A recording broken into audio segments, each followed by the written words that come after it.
Menteri Hukum dan HAM Yasona Lauli menegaskan, dokter yang terlibat mengeksekusi hukuman kebiri tidak akan melanggar kode etik kedokteran. Keputusan hukuman kebiri merupakan keputusan yang sudah matang dengan mempertimbangkan berbagai aspek hukum dan perundang-undangan.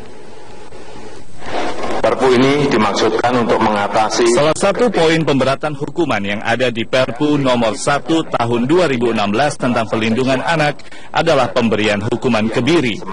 Hukuman kebiri akan dilakukan kepada pelaku kejahatan seksual terhadap anak yang terbukti berulang kali melakukan kejahatannya. Namun demikian, hal detail mengenai teknis pelaksanaan hukuman kebiri saat ini masih belum final. Pelaksanaan teknis tengah dibahas di Kementerian Koordinator Pembangunan Manusia dan Kebudayaan, seraya meminta masukan dari Dewan Perwakilan Rakyat. Pak Presiden sudah menunjuk Menkumham dan Menteri terkait untuk menjadi leader dalam permintaan persetujuan di DPR. Kalau Perpu ini nanti di DPR disetujui, maka menjadi undang-undang. Sementara itu, Menteri Hukum dan Hak Asasi Manusia Yasona Lauli meyakinkan para dokter yang terlibat eksekusi kebiri kimia ini nantinya tidak melanggar kode etik kedokteran karena melakukan tugas yang telah sesuai dengan hukum dan perundang-undangan. Jadi kalau dari kami sebenarnya menjadi sebuah pertanyaan besar, siapa yang akan melakukan proses kebiri itu? Tentunya pasti akan melibatkan tenaga medis, dan salah satu tenaga utama di situ adalah tentunya para teman sejawat kami di para dokter yang akan melakukan tindakan. Nah, ini yang menjadi sebuah pertanyaan besar buat kita sebenarnya di tingkat profesi, karena nanti ada dua hal sebenarnya kalau kita bicara tentang kebiri ini sendiri. Dua hal dari sisi medis, terus kemudian satu hal lagi adalah sisi etika. Sumpah dokter, tetapi kan di beberapa negara sama dengan hukuman mati. Hukuman mati juga gimana? Di beberapa negara hukuman mati itu pakai suntik mati, kan harus apa?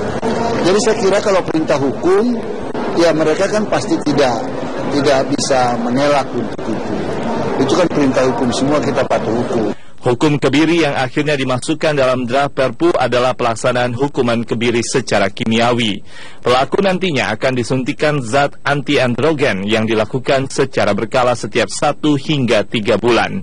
Prosedur ini tidak menyebabkan pelaku steril seperti kebiri tradisional, namun dapat menghentikan produksi hormon testosteron pelaku yang nantinya menghentikan hasrat seksual pelaku.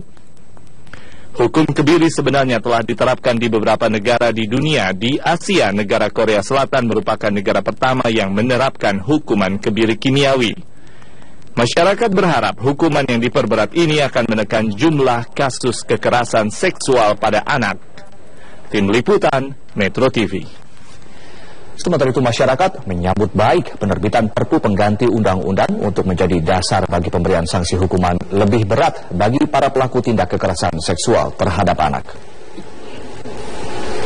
Perpu yang terbaru ini kebiri, semoga nantinya orang tuh akan mikir lebih panjang gitu sebelum kejahatan itu, ada efek jerahnya. Kalau bisa sih mungkin secepatnya, soalnya daripada makin banyak kriminal seperti itu, jadi mendingan langsung tegas, langsung eksekusi dan jangan ada ampun lagi gitu. Hukuman yang bisa lebih diterima lah oleh orang-orang yang benar-benar membela hak asasi manusia. Sangat mendukung sekali, kalau perlu ya kejahatan seksual itu dimatiin sekalian, karena sangat merusak gitu. Dan apa sih menurut pendapat saya, kejahatan seksual itu udah lebih dari biadab, udah sangat-sangat biadab aja.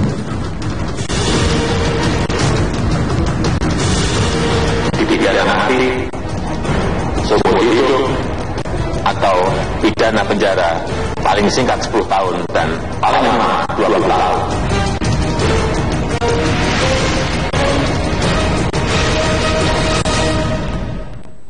Pemirsa, penyidik KPK menggeledah rumah dinas milik Hakim Pengadilan Tipikor Bengkulu sekaligus Ketua Pengadilan Negeri Kepahyang yang tertangkap tangan KPK. Informasi selengkapnya akan kami hadirkan sesaat lagi.